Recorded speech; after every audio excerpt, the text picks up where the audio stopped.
శ్రీనివాసరావు గారు ఒక విషయము. సో ఈ రోజు రేవంత్ రెడ్డి గారు development committee chairman Dil Raju గారు ఆధ్వర్యంలో రేవంత్ రెడ్డి గారు ఈరోజు సినీ ఇండస్ట్రీ హీరోలను కలవడం కావచ్చు, ప్రొడ్యూసర్స్ని డైరెక్టర్స్ని కలిసి అభివృద్ధి చేయాలి ఇండస్ట్రీ అని చెప్పారు. చాలా సంతోషం అండి. ఒక ఫిల్మ్ ఇండస్ట్రీకి సంబంధించిన యాక్టర్గా మేమందరం సంతోషపడుతున్నాం. అదేవిధంగా ఈరోజు ఒకటి అంటే గత 20 రోజుల నుంచి మనం గమనిస్తే కేవలం ఒక నేషన్ తరపున మీరు సంతోషపడుతున్నారు. ఒక నేషన్ ఇండస్ట్రీ ఎదుగుదల ఎవరికి ఇబ్బంది లేదు. అదే ఇండస్ట్రీని తక్కువ చేసి అదే సార్ దాని గురించి ఒక national award winner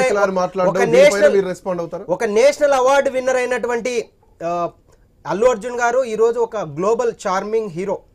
so to be frank ఏంటంటే మన తెలుగు ఫిల్మ్ ఇండస్ట్రీ ఈరోజు పాన్ ఇండియా నుంచి పాన్ వరల్డ్లోకి వెళ్తుంది. ఇంకా చాలామందిని చూస్తున్నాం. అంటే పుష్ప సినిమా ఎర్రచందనంకి సంబంధించిన సినిమా కాబట్టి దొంగలకు కూడా అవార్డులు ఇస్తారని చెప్పేసి చాలా చెప్పారు. సినిమాటిక్కి అదేవిధంగా రీల్కి రియాలిటీకి చాలా డిఫరెన్స్ ఉంటుంది. సో ఈరోజు ఒక సినిమా అనేది కేవలం ప్రజల్ని ఎంటర్టైన్మెంట్ చేయడం కావచ్చు, ఒక కల్పితమైన పాత్రధారులతో కూడినటువంటి సన్నివేశాలను చిత్రీకరిస్తారు. అదేవిధంగా ఈరోజు సినిమా ఇండస్ట్రీ అంటే ప్రజలకు ఎందుకు అంత ఎగ్జైట్మెంటు, హీరోలని హీరోయిన్స్ని కావచ్చు, డైరెక్టర్స్ని ప్రొడ్యూసర్ని కలవాలని ఎందుకు వాళ్ళకి అంత ఎగ్జైట్మెంట్ ఉంటుందంటే నిజ జీవితంలో మనం చేయలేనటువంటి సంఘటనల్ని హీరోలు చేయడంతో పాటు సమాజాన్ని ప్రభావితం చేస్తారు. అదేవిధంగా రియలిస్టిక్గా ఈరోజు ఇండియన్ ఆర్మీడ్కి సంబంధించి కావచ్చు, నేవీకి కావచ్చు, ఎయిర్ ఫోర్స్కి సంబంధించి ఈరోజు అమరన్ ఒక మూవీ వచ్చింది. ఆ మూవీ దేశభక్తికి సంబంధించిన అంటే ప్రతి సినిమా అంటే ఏ క్యారెక్టర్నైనా కూడా కేవలం డైరెక్టర్ కోణంలో మాత్రమే హీరో తన పని తను చేసుకుంటూ పోతాడు. సో ఒక నేషనల్ అవార్డు తీసుకొచ్చినటువంటి ఒక పర్సన్ని సోషల్ మీడియా వేదికగా కాంగ్రెస్ నాయకులు కానీ అదేవిధంగా కాంగ్రెస్ పార్టీకి సంబంధించిన నాయకులు కూడా సినిమా ఇండస్ట్రీని తక్కువ చేస్తూ చూపించి చేయడం కరెక్ట్ కాదు. ఎందుకంటే ఈరోజు తెలుగు సినిమా ఇండస్ట్రీ అంటే నేషనల్ వైడ్గా నుంచి పాన్ వరల్డ్కి గ్లోబల్ స్థాయికి పెరిగిపోతుంది. ఈరోజు ప్రభాస్ గారు కావచ్చు, అదేవిధంగా రామ్ చరణ్ గారు కావచ్చు, జూనియర్ ఎన్టీఆర్ గారు కావచ్చు, అదేవిధంగా అల్లు అర్జున్ గారు కావచ్చు, ఈ రోజు వేదికగా తెలుగు సినిమా ఇండస్ట్రీ ఈ రోజు ఒక రేంజ్ లోకి వెళ్తుంది. ఒక నిమిషం, ఇప్పుడు ముఖ్యమంత్రి అసెంబ్లీలో మాట్లాడడం అవసరం అంటే అసెంబ్లీలో అది హాట్ బర్నింగ్ ఇష్యూ కాబట్టి మాట్లాడడంలో తప్పేం లేదు. మహిళా ప్రాణం పోయినప్పుడు మాట్లాడాలి కదా. As a head of the state మాట్లాడడంలో తప్పేం లేదు. కాకపోతే ప్రతిపక్షం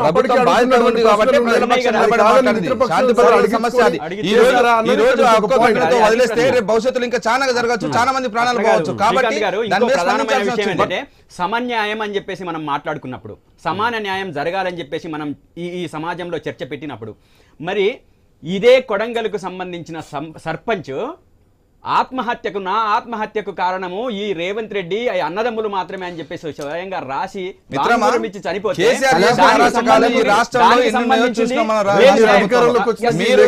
ఖచ్చితంగా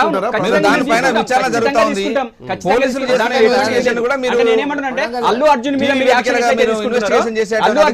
ఏ విధంగా అయితే ఆరోపణలు చేస్తున్నారో, అల్లు అర్జున్ ఏ విధంగా అయితే ప్రపంచం ముందు నిలబెట్టిరో దోషిగా, ఓకే అక్కడ జరిగిన ఘటన మనం అందరం చింతించాల్సిందే, బాధపడాల్సిందే. కానీ మరి అదే సర్పంచ్ మీ ముగ్గురు అన్నదమ్ముల మీద రాసిన వాంగ్మూలం మీద మీరు ఎందుకు చర్య తీసుకోలేదు? వాళ్ళ మీద కేసు ఎందుకు పెట్టలేదు? వాళ్ళని అరెస్ట్ ఎందుకు చేయలేదు?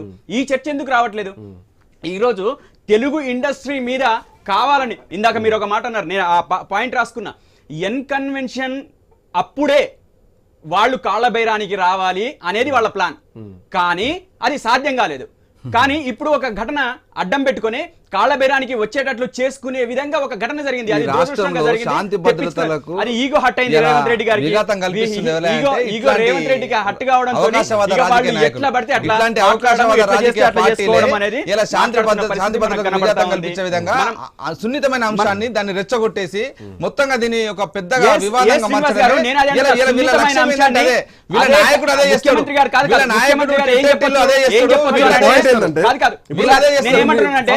ముఖ్యమంత్రి గారు ఒక మాట ముఖ్యమంత్రి ఈగో హట్ అయింది కాబట్టి ఈ రోజు వాళ్ళందరినీ పిలిపించుకున్నారు. ఎవరన్నారండి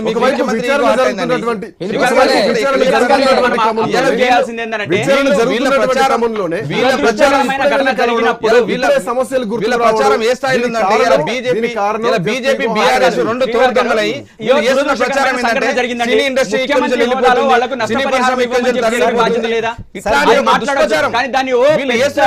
భూతద్దంలో పెట్టేసి అంటే తెలంగాణ చర్చ సమాజం పట్ల చెప్పేసి బాధ్యత ఉన్నదా? మొత్తం ఇక శాంతి ప్రపంచంలో భద్రతల ఏ పట్ల సమస్య బాధ్యత ఉన్నదా లేదన్నట్టు ప్రభుత్వానికి? తెలంగాణ ఒకవైపు విద్యార్థుల వేధింపులతో విద్యార్థులు చనిపోతున్న పెద్ద సమస్య ఉంది.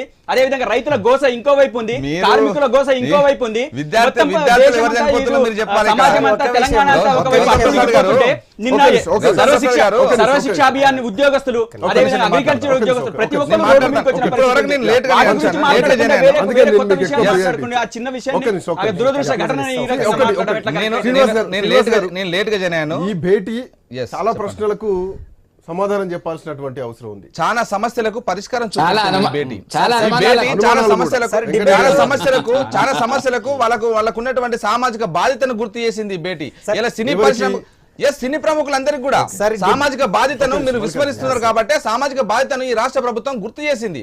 ఇలా వీళ్ళలాగా మేము సోయి తప్పిపోయి లేము. తెలంగాణ పట్ల బాధ్యత, తెలంగాణ సంస్కృతిని, ఈ తెలంగాణ 10 రాష్ట్ర సంస్కృతిని, గత 10 సాంప్రదాయాన్ని, సామాజిక ఇక్కడ బాధ్యత ఉన్నటువంటి ఉన్న యువతకి గత 10 ఇచ్చేటువంటి సామాజిక సందేశాన్ని గత 10 ఏళ్ళు సామాజిక బాధ్యతకు బీఆర్ఎస్ పార్టీ విస్మరించింది వాళ్ళు. విస్మరించారు. ఈసారి వాళ్ళు మిస్ అయ్యారు. వాళ్ళు ఇష్టరీతిగా చేసిలు కాబట్టి కదా ఇలా సినీ పరిశ్రమ ఇలా ప్రభుత్వం అంటే గౌరవం లేని స్థితికి వెళ్ళింది. వాళ్ళు చేసినటువంటి అగత్యాలు ఎన్నో ఆ సినీ పరిశ్రమలో ఏమేం చేసిలు అనేది అవన్నీ ఇక్కడ మాట్లాడాల్సిన విషయాలు కాదు. గతంలో వివాదాలు అయినాయి. అరే, ఏం వివాదాలు చేసిలో అయినాయి. చెప్పు శ్రీనివాస్ గారు. ఏం ఆయన చేసిలో ఆయన ఏం మాటల్లో చేసిలో అదే తెలుసు కదా. సినీ పరిశ్రమకు మీ ప్రభుత్వం నాయకుడు అంటే గౌరవం కేటీఆర్ లేదు. చెప్తాడు ఏం చేసినది. ఆయన మాటలు నాయకుడు కేటీఆర్ అనేది చెప్తారు. ఆయన నోటి నుంచి వచ్చింది సినీ పరిశ్రమకు ప్రభుత్వం అంటే గౌరవం లేదు. Yeah. ఆ గౌరవాన్ని ఈ రోజు తీసుకొచ్చి ఇక్కడ కూర్చోబెట్టుకున్నారు. ఆహా, గౌరవాన్ని కాదు, ఇక్కడ ఒక నుంచి సినీ ఇండస్ట్రీ ప్రజల ఏం నుంచి ప్రజలకు ఇక్కడ నుంచి సంబంధించి ఆర్డర్లో పెట్టుతున్నారు. కాదు, చెప్పేది వినండి. గాడి తప్పిన ఇండస్ట్రీ, ప్రజలకు సంబంధించి గాడి తప్పిన ఇండస్ట్రీని ఆర్డర్లో పెడుతున్నారు. ప్రభుత్వం ఇస్తున్నటువంటి ప్రోత్సాహకాలు ఎక్కడి నుంచి ఇస్తున్నాయండి? ప్రజల నుంచి కదా. ఆ ప్రజల నుంచి తీసుకుంటున్నప్పుడు ప్రజల పట్ల బాధ్యత ఉండాలి కదా. ప్రజల పట్ల బాధ్యత ఉండకుండా ప్రభుత్వం బాధ్యత రహితంగా యాభై ఏం చెప్పారు. వివరించారు? నేను మాట్లాడతాను. బాధ్యత రహితంగా ఏం వివరించారు? మీరు మీరు ఇప్పటివరకు చెప్పండి. మాట్లాడారు. ఒక విషయం ఆయన- మాట్లాడండి. ఆయన- సో అట్లాంటి ఆహా, అట్లాంటి బాధ్యత వాటిని రహితమైన సరైన విషయాలు పద్ధతిలో చెప్తూ మార్గంలో వేరే పెట్టడానికి కొత్త విషయాలు కోసమే మాట్లాడమనండి. ఇలా ఏమీ ప్రభుత్వం లేకుండా ఎందుకు మాట్లాడడం? ప్రభుత్వానికి ఇవాళ సినీ పరిశ్రమ మీద ఉన్నటువంటి ప్రభుత్వానికి చిత్తశుద్ధి ఏందనేది ఇలా దిల్ రాజు గారిని చైర్మన్ గా పెట్టారు. తెలంగాణ ఫిల్మ్ డైరెక్టర్ దానికి చైర్మన్ గా డెవలప్మెంట్ చైర్మన్ గా ఎవరిని పెట్టారండి? ఒక సినీ పరిశ్రమ సంబంధించి వాళ్ళ ప్రభుత్వాలు ఎవరిని పెట్టారు? వాళ్ళ ప్రభుత్వాలు ఒక రాజకీయ నిరుద్యోగిని వాళ్ళ ప్రభుత్వంలో చైర్మన్ గా పెట్టారు. కానీ మేము అట్లా పెట్టలేదు. ఆ సినీ పరిశ్రమ మీద పూర్తి అవగాహన ఉన్నటువంటి ఒక దిల్ రాజు గారిని తీసుకొచ్చి దానికి సినీ పరిశ్రమ దానికి డెవలప్మెంట్ పెట్టాము. తెలంగాణలో కాంగ్రెస్ ప్రజా ప్రభుత్వము సినీ పరిశ్రమ